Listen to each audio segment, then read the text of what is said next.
नमस्कार, आपके साथ हूं मैं खुशबू मनोरमा मिश्रा और आप देख रहे हैं इंडिया न्यूज। बिहार चुनाव की तैयारियों के बीच इंडिया न्यूज पर खास सीरीज चलाई जा रही है किस्सा कुर्सी का। तो आज किस्सा कुर्सी का में बात करेंगे पूर्वी चंपारण जिले की केसरिया सीट की। अभी यहां की सिटिंग विधायक जेडीयू की शालिनी मिश्रा हैं, जो फिर से चुनावी मैदान में है। उनके सामने महागठबंधन ने एमएलसी महेश्वर सिंह के बेटे को उतारा है। दोनों के बीच यहाँ कांटे की टक्कर है। माना जा रहा है बिहार के पूर्वी चंपारण जिले में स्थित केसरिया विधानसभा क्षेत्र पूर्वी चंपारण लोकसभा सीट के तहत आने वाले 6 विधानसभा क्षेत्रों में से एक है। ये सामान्य वर्ग के लिए आरक्षित सीट है और इसकी स्थापना 1951 में हुई। साल 2008 में परिसीमन के बाद इस क्षेत्र का पुनर्गठन हुआ, जिसके तहत केसरिया प्रखंड, संग्रामपुर प्रखंड के कुछ हिस्से और कल्याणपुर प्रखंड के कुछ भाग इसमें शामिल किए गए। केसरिया का नाम केसरिया स्तूप के लिए मशहूर है, जिसे दुनिया का सबसे ऊंचा और प्राचीनतम बौद्ध स्तूप के नाम से जाना जाता है। यह स्थान भगवान बुद्ध की अंतिम यात्रा से जुड़ा है, जो इसे ऐतिहासिक और सांस्कृतिक दृष्टिकोण से महत्वपूर्ण बनाता है। पूर्वी चंपारण जिले की केसरिया सीट का अपना महत्व है। यहाँ पर दुनिया का सबसे ऊंचा बौद्ध स्तूप है। 11 नवंबर को दूसरे चरण के लिए वोटिंग होगी और 14 को आएंगे नतीजे। उससे पहले देखिए इस सीट का हाथ। क्या सोचती है जनता?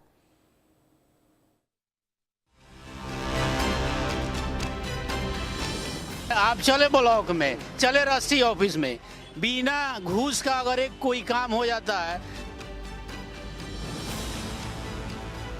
जी राम सरकार हमको बदलना है जी, बदलना है। नमस्कार, मेरा नाम शैलेंद्र है और हम केसरिया में हैं। अब चुनाव का अंतिम समय है, यानी प्रचार का अब अंतिम दिन है और ऐसे में हम केसरिया आए हैं ये जानने के लिए कि आखिर यहाँ किस्सा कुर्सी में क्या है, यहाँ के लोग क्या सोचते हैं। पीछे जो है एक केसरिया का मेन चौक है और मेन चौक पर गाड़ियाँ जो है एलईडी वैन्स जो यहाँ प्रत्याशी हैं उनकी आ रही हैं, जा रही हैं।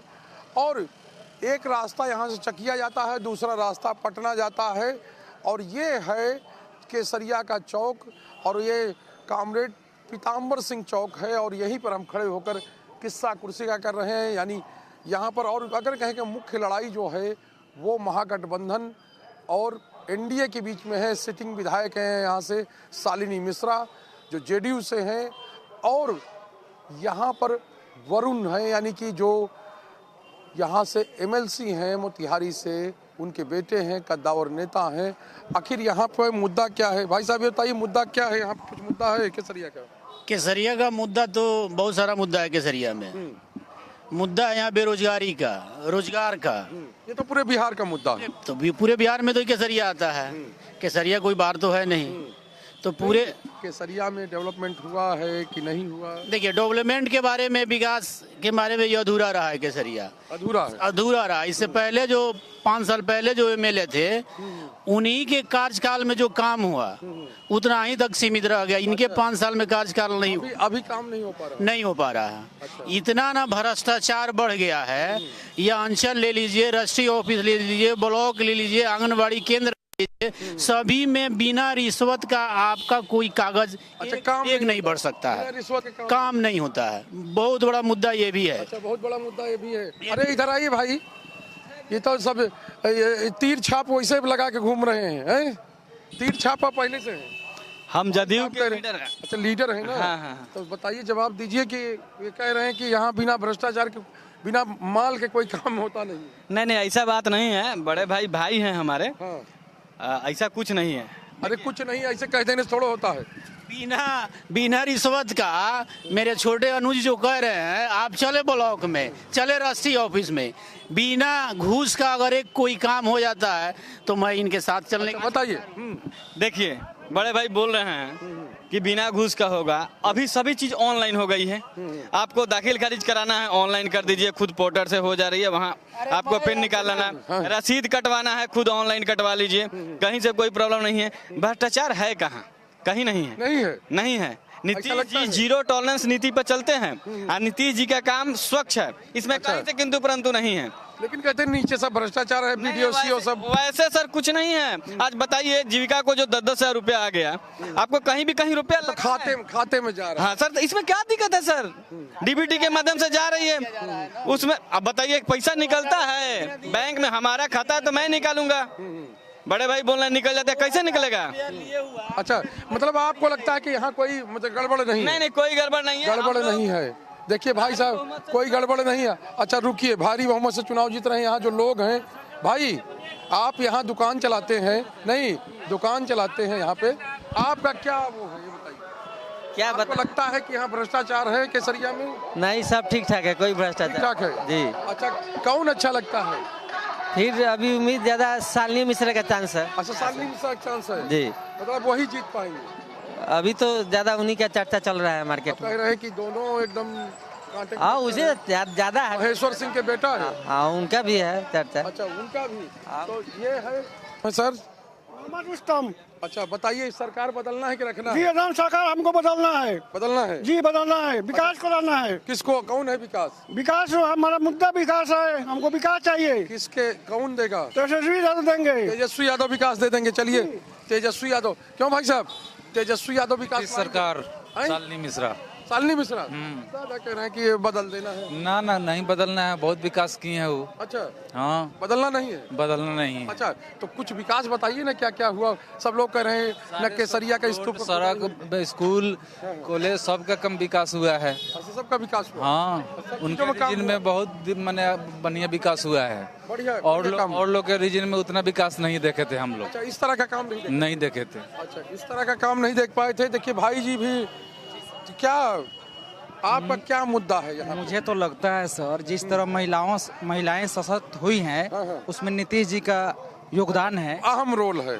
हाँ, इस बार दिख भी रहा है, महिलाएं एकदम। बिल्कुल दिख रहा है। और सर, हम चाहेंगे सरकार को बदलना नहीं है, इसी सरकार अच्छा, को। सरकार को रखना है। एंटी इनकम्बेंसी कहते हैं बहुत हो जाती है, 20 साल 25 साल कोई रहे तो उससे कोई फर्क नहीं है। यहाँ विकास दिखता भी है ना सर। दिख रहा है। बिल्कुल दिख रहा है, अच्छा, बिल्कुल दिख रहा है। मतलब आप संतुष्ट हैं? बिल्कुल संतुष्ट है। रोशनी दूधिया लाइट आपको बिल्कुल पसंद आ एकदम रही है? बिल्कुल संतुष्ट हैं सर। संतुष्ट है, मतलब हाँ, कोई समस्या नहीं? कोई समस्या नहीं सर। समस्या कोई नहीं है। देखिए भाई साहब भी हैं, आइए ना, आगे आइए ना भाई। राकेश प्रभात। हाँ, चलिए, प्रभात खबर वाले देखिए पत्रकार महोदय मिल गए। अच्छा, ये बताइए, अच्छा चलिए, पत्रकार नहीं बोलते हैं ना, कोई बात नहीं। हाँ, ना ना ठीक है, अभी अभी आपसे बात करते हैं थोड़ी देर में। रहिए ना, कैसा चल रहा है काम धाम? जी बहुत बढ़िया चल रहा है। ठीक है। एकदम सब लोग कहते हैं विकास नहीं हो पाया केसरिया में, वैसा जैसा काम होना चाहिए तो नहीं हो पाया। सही बात बोल रहा है लोग। विकास कहाँ हुआ है केसरिया में? नहीं हुआ ना, जो विकास नहीं हुआ तो काम भी अच्छा नहीं चलेगा। ऐसा बात नहीं। विकास जब होगा केसरिया में तो काम भी ऐसे चलेगा। लगता है सरकार रखना चाहिए कि बदल देना चाहिए? नहीं, एकदम बदलना चाहिए। बदलना चाहिए। सत्ता परिवर्तन होना चाहिए। कौन आना चाहिए? तेजस्वी यादव। तेजस्वी। तो क्या लगता है, तेजस्वी यादव आएंगे तो सबको नौकरी मिल जाएगी? एकदम मिलेगा। जब बोले हैं तो कुछ सोची समझ के ना बोले होंगे। सोच समझ के बोले होंगे। देखिए, सोच समझ के बोले होंगे भाई साहब, सोच समझ के बोलते हैं तेजस्वी यादव। तेजस्वी यादव आना चाहिए, जरूरी है। जरूरी है? बेशक। अच्छा, बेशक जरूरी है। चलिए सर से भी पूछते हैं, आपको भी लगता है कि तेजस्वी यादव जरूरी है? जी नहीं, नीतीश कुमार। नीतीश कुमार जी। अच्छा, वजह है बताइए, क्या सब लोग रोड, शिक्षा सब कुछ बहुत बढ़िया चल रहा है। अच्छा कर दिए? जी। मतलब कोई समस्या नहीं? नहीं। अच्छा, तो मतलब आप यहाँ जो काम हुआ उससे संतुष्ट हैं? संतुष्ट है जी। अच्छा, केसरिया में देखते हैं बहुत जाम वाम लगता है यहाँ पे। जी, रोड का थोड़ा चौड़ाकरण कम है, चौड़ा जी, बाकी सब ठीक है। बाकी सब ठीक है जी। अच्छा, जो विधायक है, सिटिंग एमएलए हैं शायद, है ना, जेडीयू के? जी, शालिनी मिश्रा ठीक। काम धाम किया है? जी ठीक है, काम करते हैं। ठीक काम करते, मतलब अच्छा नहीं है? है अच्छा है, अच्छा है ये। अच्छा है जी। अच्छा है ये कह रहे हैं। तो इस तरह से हम लोग लगातार लोगों से पूछ रहे हैं और जान रहे हैं कि आखिर काम क्या है, कैसा काम हुआ है और क्या चीज़ें हैं। बाहर चलते हैं, कुछ और लोगों से जानकारियां लेते हैं, क्योंकि केसरिया जो है ऐतिहासिक जगह है, यानी ऐतिहासिक स्थल है, और यहाँ पर जो है जो बौद्ध स्तूप है उसका विकास हो, इसको लेकर भी लोग इसको भी लोग चाहते हैं। हम और जो लोग हैं यहाँ उनसे जान लेते हैं। सर, क्या लगता है कि बदलाव चाहिए कि यही चीज़ें? देखिए, ये तो विकास चाहिए यहाँ पे बिहार में जी। तो कैसे होगा? तो उसके लिए जनता जागरूक होगी तो होगा, ये चीज़ समझेगी तो होगा। अच्छा, तो लगता है जनता जागरूक हो रही है? जी बिल्कुल हो रही है। अच्छा, तो ये सरकार वोट होगा, विकास पे वोट होगा। सरकार रखनी चाहिए कि बदलनी चाहिए? ये तो बात हम नहीं बोल सकते हैं। नहीं बोल सकते? नहीं, बिल्कुल नहीं बोलेंगे। अच्छा, मतलब आपका ये मुद्दा है कि नहीं, विकास होना चाहिए? बिल्कुल होना चाहिए। अच्छा जी। तो मतलब ये कोई अभी वो नहीं है कि क्या जी। आपने सोचा है आगे क्या करना है, ये नहीं? देखिए, वो तो सब लोग अपने मन में रख लिया है, किसको देना है किसको नहीं देना है। अच्छा, ये तय कर लिया, क्योंकि अब तो टाइम बचा नहीं जी जी जी है ना? जी। तय कर लिया है। नहीं है, संस्कार नहीं है कि मैं वैसी वैसी टिप्पणियाँ करूँ या उसका जवाब दूँ। मैं उनको जवाब के लायक नहीं समझती हूँ। पलायन रुकेगा तो ये कह सकते हैं मल्टी डायरेक्शनल वर्क है। जैसे कोई एक वो भी आ रहे जो यहाँ के सिटिंग एमएलए हैं, हम लोग उनसे भी सीधे बात करेंगे। देखिए शालिनी मिश्रा जी हैं और यहाँ के सिटिंग एमएलए हैं और इनसे हम बात करें, जनसंपर्क में निकली हुई हैं। अरे शालिनी जी, क्या चल रहा है, क्या बताइए आप, कुछ केसरिया में क्या क्या हो पाया? केसरिया में तीर चल रहा है। नहीं, तीर चल रहा है। आप सिटिंग एमएलए हैं, यहाँ लोग कहते हैं कि जाम की समस्या है, लोग कहते हैं कि केसरिया स्तूप का विकास नहीं हो पाया। लोगों का कहना जो है वो मैं उस पर ज़्यादा टिप्पणी नहीं करना चाहती हूँ, लेकिन मैं बस यही कहूँगी कि लोग ही कहते हैं कि केसरिया में पिछले 20 साल में जो विकास नहीं हुआ था वो हमने 3.5 साल में किया। 1.5 साल कोरोना में नहीं कर पाए हम लोग काम। 3.5 साल में हमने जो काम किया वो पिछले 20 सालों में नहीं हुआ था, तो लोग ये भी कहते हैं। और सड़कों का, पुल पुलियों का जाल बिछ गया। और इसके साथ साथ हम लोग लगातार हम लोगों ने बौद्ध स्तूप का भी सौंदर्यीकरण, एक्सकेवेशन और रिस्टोरेशन कराया। वहाँ का पहुँच पथ बनवाया, उसमें पार्क बनवाया और उसके सामने कैफेटेरिया परिसर में 22 करोड़ की योजना बनी है, जिसमें दूसरा चीज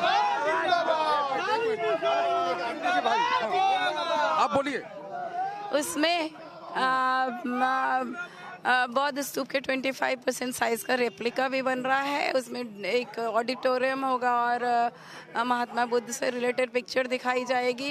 काफ़ी कुछ हुआ है और कई उप स्वास्थ्य केंद्र बने, कई अतिरिक्त स्वास्थ्य केंद्र बने, कई पंचायत। बड़े काम आपने किए, काफी बड़ा काम किया हमने। वाल्मीकि नगर से समस्तीपुर का जो गंडक नदी का बांध का पक्कीकरण हमने 94 किलोमीटर का विधानसभा में क्वेश्चन करके करवाया।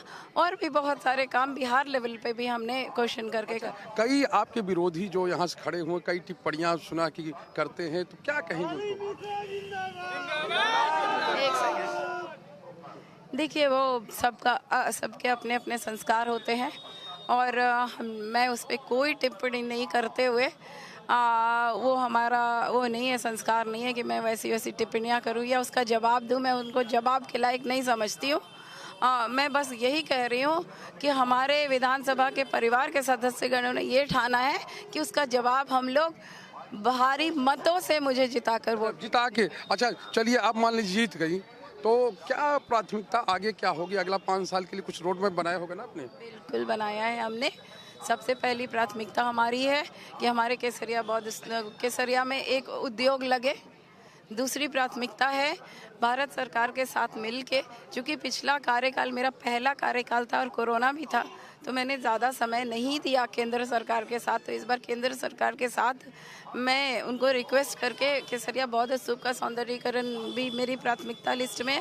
तीसरा जो माननीय मुख्यमंत्री जी ने महिला स्वरोजगार योजना ला के दिया है 2,10,000 का, उससे रोजगार को बढ़ावा देना और रोजगार ज्यादातर महिलाओं को काम मिले। महिलाओं के साथ साथ रोजगार होगा तो पूरा परिवार साथ में रोजगार करेगा, तो उससे पलायन रुकेगा। तो ये कह सकते हैं मल्टी डायरेक्शनल वर्क है कि पलायन मैं सोच रही हूँ कि रुके, हमारे विधानसभा से हम शुरू करें। तो इसके लिए ज़्यादा से ज़्यादा उस योजना को धरातल पे लाके लोगों को 2 लाख रुपया दिलवा के और रोजगार दिलवा के पूरे परिवार को साथ में मिलाएंगे, साथ में रखेंगे और बिहार से पलायन धीरे धीरे ऐसे ही रुकेगा और उद्योग भी बढ़ेंगे। तो पलायन बड़ा मुद्दा है। बिल्कुल, तो इसीलिए पलायन तो मुद्दा है, मैं भी समझ रही हूँ, लेकिन पहले जितना पलायन था आदरणीय जो नेता प्रतिपक्ष उनके माता पिताजी के राज में उनके आंकड़े निकाल के उन्होंने नहीं देखे हैं, तो वो सब उनको समझना चाहिए। और मैं तो जेन्युइनली कोशिश कर रही हूँ कि हमारे यहाँ से पलायन इस तरह से रुक सकता है। मतलब आपने एक रोड मैप बनाया और माननीय मुख्यमंत्री जी ने उसका साथ दिया है, उन्होंने ही ये योजना दिया है हमें, तो उसका क्रियान्वयन एकदम मैं परफेक्टली कराना चाहती हूँ। एक लास्ट सवाल कि जीत को लेकर कितना आश्वस्त है? ये तो आप हमारे लोगों से पूछ लें, हमारे परिवार के सदस्यगण हैं, मैं खुद परिवार से पूछ लीजिए। और यहाँ पर ये जो है वो चल रहा है, यानी कि यहाँ पर जो जनसंपर्क है उनका चल रहा है और अंतिम समय पे जनसंपर्क है और यहाँ पे ये लोग जो हैं वो लगातार उनके साथ जो जनसंपर्क में हैं। तो ये कह सकते हैं कि हम लोग यहाँ बात कर रहे थे और इसी दौरान जो है वो मुलाकात हो गई और बात भी हो गई जो सिटिंग एमएलए हैं और साथ में प्रत्याशी भी हैं। तो ये कह सकते हैं कि जो यहाँ पे काम होना चाहिए उनका कहना है कि हमने वो सब काम किए हैं, यानी हमने वो काम करवाए हैं और आगे के लिए भी उन्होंने योजना बना ली है। और चूंकि अंतिम समय अब चल रहा है जो कहे कि प्रचार का, और कल ये प्रचार थम जाएगा, यानी कि अब चंद घंटे में प्रचार थम जाएगा। ऐसे में केसरिया के लोगों ने ये मन बना लिया कि आखिर उनको फैसला क्या करना है। अभी के लिए इतना ही, आगे फिर मिलेंगे, तब तक के लिए नमस्कार।